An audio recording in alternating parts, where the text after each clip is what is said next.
កលវិទ្យាល័យទួនហ្វាបានបន្តរៀបចំកម្មវិធីតម្រង់ទិសអំពីការជ្រើសរើសជំនាញនិងការសិក្សានៅសាកលវិទ្យាល័យដល់សិស្សថ្នាក់ទី12នៅវិទ្យាល័យទួលអំពិលដើម្បីជួយសិស្សានុសិស្សត្រៀមខ្លួនឈានទៅកាន់ការសិក្សាកម្រិតឧត្តមសិក្សានិងរៀបចំផែនការអាជីពអនាគតឲ្យកាន់តែច្បាស់លាស់កម្មវិធីនេះគឺជាផ្នែកមួយនៃបេសកកម្មអភិវឌ្ឍធនធានមនុស្សរបស់សាកលវិទ្យាល័យទួនហ្វាដែលបានចាប់ផ្ដើមអនុវត្តតាំងពីថ្ងៃទី2ខែឧសភាឆ្នាំ2026ដោយបានចុះផ្សព្វផ្សាយនៅវិទ្យាល័យចំនួន7ក្នុងរាជធានីភ្នំពេញ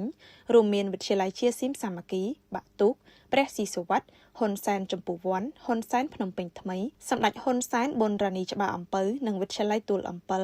ដែលមានសិស្សប្រមាណ 4000 នាក់បានចូលរួមក្នុងកម្មវិធីសិស្សានុសិស្សទទួលបានការណែនាំអំពីការជ្រើសរើសជំនាញសិក្សាឲ្យសមស្របទៅនឹងសមត្ថភាពនិងតម្រូវការទីផ្សារការងារព័ត៌មានអាហារូបករណ៍លក្ខខណ្ឌចូលរៀននិងឱកាសការងារនាពេលអនាគតលើសពីនេះក៏មានការចែករំលែកបទពិសោធន៍ពីតំណាងសាកលវិទ្យាល័យការសួរសំណួរយករង្វាន់និងសកម្មភាពកម្សាន្តជាច្រើនដែលបង្កើតបរិយាកាសសិក្សាបែបសកម្មនិងជួយលើកទឹកចិត្តសិស្សឲ្យមានទំនុកចិត្តក្នុងការរៀបចំអនាគតរបស់ខ្លួនជាមួយនឹងលទ្ធផលវិជ្ជមាននិងការគាំទ្រយ៉ាងកក់ក្ដៅពីសិស្សានុសិស្សនិងលោកគ្រូអ្នកគ្រូសាកលវិទ្យាល័យទួនហ្វាគ្រោងនឹងបន្តដំណាក់កាលទី2នៃកម្មវិធីនេះនៅតាមវិទ្យាល័យផ្សេងៗទៀតក្នុងរាជធានីភ្នំពេញនិងបណ្ដាខេត្តមួយចំនួនគួរបញ្ជាក់ថាទួនហ្វាមានប្រវត្តិយូរអង្វែងជាង112ឆ្នាំចាប់តាំងពីឆ្នាំ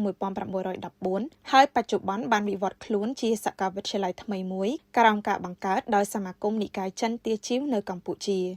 សាកលវិទ្យាល័យក្រុងបើកទទួលនិស្សិតចំនួនទី1ឆ្នាំសិក្សា2026ជាមួយការបណ្ដុះបណ្ដាល11ជំនាញកម្មវិធីភាសាចិនរយៈពេល4ឆ្នាំសម្រាប់និស្សិតគ្រប់ជំនាញនិងអាហារូបករណ៍ជាង100កន្លែងសាកលវិទ្យាល័យទួនហ្វានឹងបើកបវេសនកាលឆ្នាំសិក្សាថ្មីជាផ្លូវការនៅថ្ងៃទី1ខែតុលាឆ្នាំ2026ខាងមុខនេះ